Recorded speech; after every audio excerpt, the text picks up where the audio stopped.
Good morning, Grigori High. I'm Jason Hutchison. And I'm Cesar Escobar. Today is Friday, March 23rd. Today on JCTV, we check out an interesting story about some trouble two hikers had at Squaw Valley. We also bring you a story about a lovely camping trip with the Escobar family. All this and more on today's JCTV.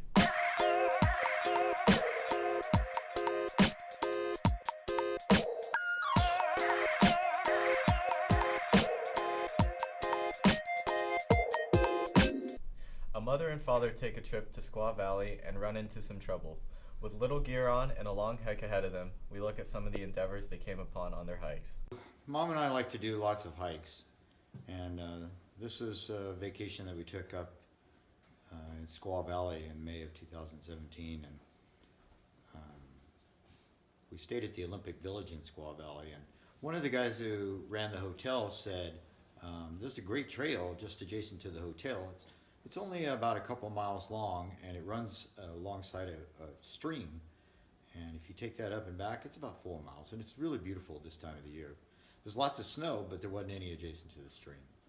So we started walking up the stream, and we figured to be back in an hour and a half. So we only wore light coats and our sneakers and no hats or mitts or any of that stuff. So we took off, and the hike was such a beautiful hike. When we got to the end of the hike, we just wanted to keep going. So I had Mom put on her GPS, and we found an additional trail that ran up the side of the mountain. It was probably about 6.5, 7 miles total, which wasn't very far. So we kept going because the terrain was so beautiful. And it seemed as we got farther up the trail, it started to get wider and a lot more snow, but it was a beautiful sight. So we kept going, and I'd say probably 4 or 5 miles into the hike, we started getting into some terrain that was really pretty treacherous. And realizing we didn't have the appropriate gear and we weren't dressed appropriately, we started to get a little nervous. But we kept hiking because now we've gotten to that point where it's not just a hike, it became a challenge. And we wanted to see as much as we could see. And to go back would have just been boring. And we saw that there was a Olympic Village up at the top of the summit. And we were thinking, well, if we just go another 3 or 4 miles, we'll be able to get to the top of that. But the snow started to get really deep. And there were places where not only was it really slippery, but it was so deep that we were sinking into up to our knees. And so we started crawling on our hands and knees like animals. And by the way, those were the only tracks we saw in the snow. There weren't any human tracks. This place hadn't been touched in a long time, but there were animal tracks. Anyway, long story short, it took us about 5.5 hours, but we started out at 6,800 feet, and we ended up going like 10,200 feet in total. And we came up behind the Olympic Village up at the top of the summit where they held all the Olympics at Squaw Valley.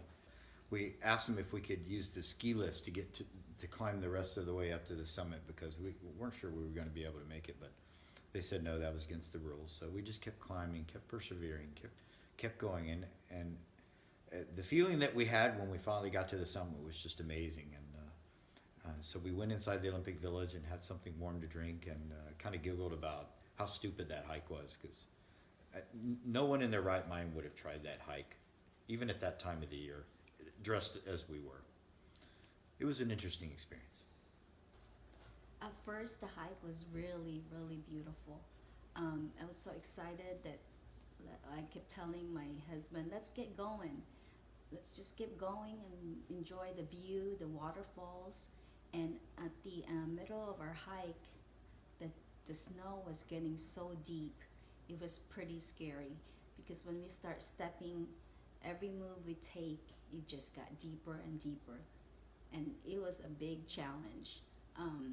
So at the very end, it was a big accomplishment. JCTV would like to congratulate our very own state qualifiers for golf, Alex Samano and Daraj Sabala. We would also like to give a huge thank you to our sponsors Jim McCarthy and Jim Davis. Then we take a look at a Grigori High family who recently took a camping trip to Santa Cruz. They did a lot of activities on the beach and at their campground. Cesar Escobar brings you this and more. Hi, my name is Caleb Barrientos, and I'm 16 years old, and I'm going to be talking about the time I went camping with my boyfriend and his family. In May of 2017, we went camping near Santa Cruz Beach, and we stayed there for about 3 days. The first day we got there, we set up the tent, and we got all the food and all the pillows and the blankets, and after we were done, we went hiking down to the beach. We stayed at the beach for about 30 minutes where we played in the sand and the water, and then afterwards we just hiked back to the campsite where we rested for a little and took a breather.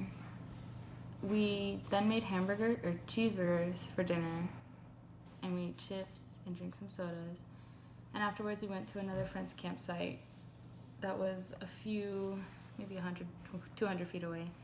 And we just hung out with them, sat around a campfire, ate some of their food, talked, laughed.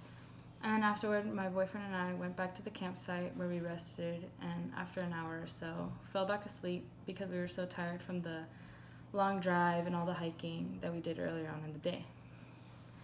The next day, in the morning, we ate eggs and coffee, and then again went to the friend's campsite where we talked with them again and planned out what we were going to do for the rest of the day. We decided we were going to go to the beach for longer this time, so we packed up all the towels, we packed up a cooler, food,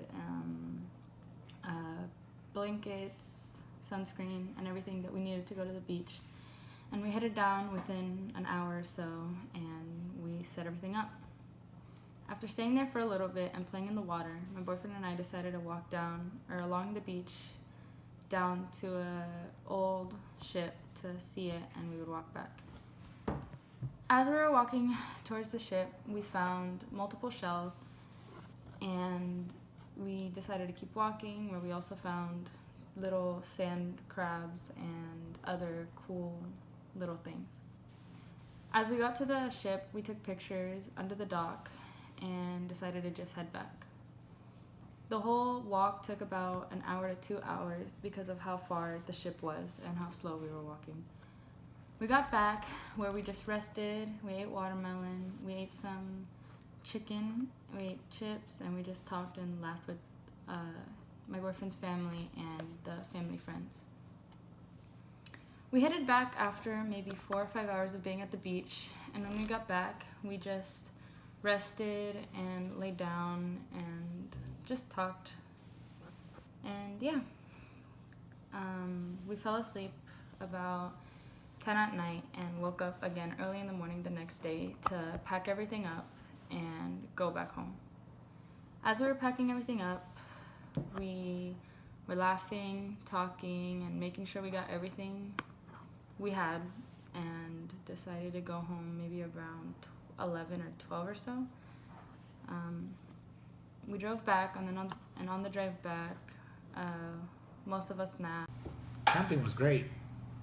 Kayla really enjoyed it. She even cooked for us. It was amazing. Can't wait to do it again. Thanks, Caesar. Well, that's it for today's JCTV. I'm Jason Hutchison. And I'm Cesar Escobar. See you next week.